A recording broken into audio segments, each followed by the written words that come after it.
Trabajo final del curso de investigación académica.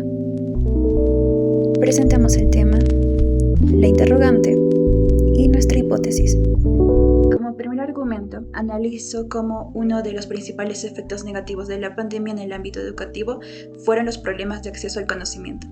Este argumento se sustenta de la siguiente manera.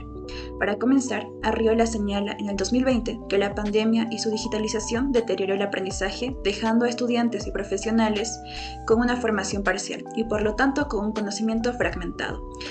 Esto impactó especialmente a quienes no tenían acceso a recursos tecnológicos adecuados como en áreas rurales. Por otro lado, en términos históricos, Arriola también señala que este acceso al conocimiento siempre ha sido clave en momentos de crisis, como lo demuestran los antiguos habitantes de los Andes, quienes transformaban su observación del entorno en aprendizaje fundamental para su supervivencia. Sin embargo, el modelo educativo actual prioriza lo técnico, formando estudiantes y profesionales que carecen de una visión crítica y profunda. En definitiva, la pandemia no solo limitó el acceso al conocimiento, sino que también expuso y agravó desigualdades estructurales, resaltando la necesidad urgente de políticas educativas inclusivas con una visión más integral, así los individuos podrán desarrollar respuestas para los desafíos contemporáneos. Mi nombre es Michelle Farfán Cruz y hoy hablaré sobre cómo la pandemia de COVID-19 generó un aumento significativo en el estrés académico durante la pandemia de COVID-19. Este fenómeno afectó profundamente a los estudiantes, generando un impacto negativo en su salud mental y rendimiento académico. Churampi, en el 2022, explica que la transición forzada a clases virtuales, la sobrecarga de tareas y las dificultades con la conectividad provocaron un aumento de ansiedad, depresión e insomnio entre los estudiantes, factores que contribuyeron directamente al incremento de la deserción universitaria. De hecho, según Minedu, la tasa de deserción aumentó del 12% al 18.6%. Estas cifras nos muestran que la pandemia no solo afectó el aprendizaje, sino también la estabilidad emocional de los estudiantes. Por lo tanto, se vuelve urgente implementar apoyo psicológico en las universidades y capacitar a los docentes en la gestión emocional y digital para mitigar estos efectos negativos. Gracias. La pandemia de COVID-19 ha tenido un impacto significativo en la educación, especialmente en las zonas rurales, donde la transición de la educación virtual ha revelado y exacerbado diversas dificultades en los docentes en estas áreas, enfrentando dificultades significativas para adoptar la modalidad de educación a distancia debido a la falta de capacitación tecnológica y recursos adecuados.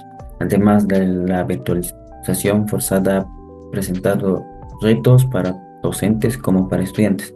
Muchos docentes carecían de las habilidades necesarias para utilizar plataformas digitales efectivamente, lo que limitó su capacidad para impartir clases de manera efectiva. Por otro lado, los estudiantes de zonas rurales enfrentaron problemas de conectividad y acceso a dispositivos, lo que dificultó su participación en el aprendizaje en línea.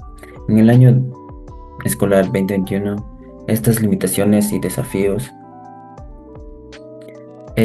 se hicieron evidentes, mostrando que la educación virtual no solo es una cuestión de acceso a la tecnología, sino también de preparación y apoyo para los educadores. Este análisis se basa en estudios recientes que han documentado las experiencias de los docentes durante la pandemia, destacando la necesidad de políticas educativas para abordar estas desigualdades y proporcionen un apoyo integral para la información de los educadores en el uso de las tecnologías digitales. En el cuarto argumento, según los autores Hurtado, Flores y Barrientos, indicaron que la pandemia provocó un aumento en la deserción escolar.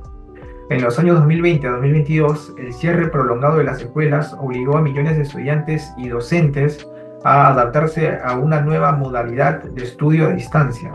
Sin embargo, este cambio abrupto evidenció aún más las desigualdades estructurales que ya había, como la brecha digital. Muchas familias en situación de pobreza carecían de acceso a dispositivos tecnológicos, conexión a internet o incluso de un entorno adecuado para el aprendizaje en casa, lo que dificultó la continuidad educativa de sus hijos. A estas limitaciones tecnológicas se sumó el impacto económico de la pandemia. Muchas familias vieron reducirse sus ingresos, lo que llevó a que muchos niños y jóvenes tuvieran que abandonar sus estudios para trabajar y contribuir al sustento familiar. Esto se evidenció especialmente en zonas rurales y comunidades vulnerables. Por último, la crisis puso en evidencia la importancia de construir un sistema educativo más resiliente, capaz de adaptarse y resolver problemas sin dejar atrás a los más vulnerables. Esto incluye desde inversiones en infraestructura digital, como también de programas de apoyo económico y psicosocial a los estudiantes en riesgo de abandono escolar. Solo a través de estas medidas se podrán evitar estos efectos negativos en futuras crisis y por ende asegurar el derecho a la educación de todos. Mi nombre es José Rivera Dioses y explicaré mi argumento. La investigación indica las consecuencias de la pandemia en el bienestar socioemocional de los adolescentes, del autor Rodríguez. El quinto argumento aborda cómo la pandemia afectó negativamente la salud mental de los adolescentes, intensivando problemas como ansiedad, tristeza y estrés. Factores como el distanciamiento social, el cierre de escuelas y la interrupción de rutinas esenciales. A esto se sumaron prácticamente preocupaciones sobre la salud familiar, incertidumbre económica y falta de recursos adecuados. Se destaca la urgencia de implementar estrategias, brindar apoyo emocional y fortalecer la resiliencia y desarrollo, y a recuperar la estabilidad emocional. Mi recomendación sería que es fundamental que como sociedad reflexionemos sobre la importancia de brindar apoyo emocional y recursos adecuados a los adolescentes, especialmente en tiempos de crisis, e invirtiendo en programas de salud mental. En mi opinión crítica, el quinto argumento pone una evidencia a un tema crucial, pero podría profundizar más en la importancia de un enfoque integral que involucre no solo estrategias psicológicas, sino también políticas públicas que garanticen recursos accesibles y seguridad para la salud mental. Gracias. Mi persona, Michelle Farfán Cruz, responderé a la pregunta sobre cómo contribuye nuestro trabajo de investigación con el conocimiento del problema. Nuestro trabajo de investigación contribuye al conocimiento del problema al proporcionar una visión integral de los efectos adversos que la pandemia de COVID-19 tuvo en el sector educativo en Perú entre el 2020 y 2022. Primero, expone cómo la digitalización acentúa la brecha educativa, afectando de manera desproporcionada a los estudiantes más vulnerables, lo que limita el acceso equitativo al conocimiento. Segundo, aborda el impacto significativo en la salud mental de estudiantes y docentes, destacando la urgencia de implementar programas de apoyo emocional. Finalmente, al analizar las carencias tecnológicas y económicas, revela la necesidad de estrategias inclusivas que fortalezcan la resiliencia del sistema educativo frente a futuras crisis. Este análisis no solo permite comprender las causas del problema, sino también proponer soluciones basadas en las lecciones aprendidas. Gracias.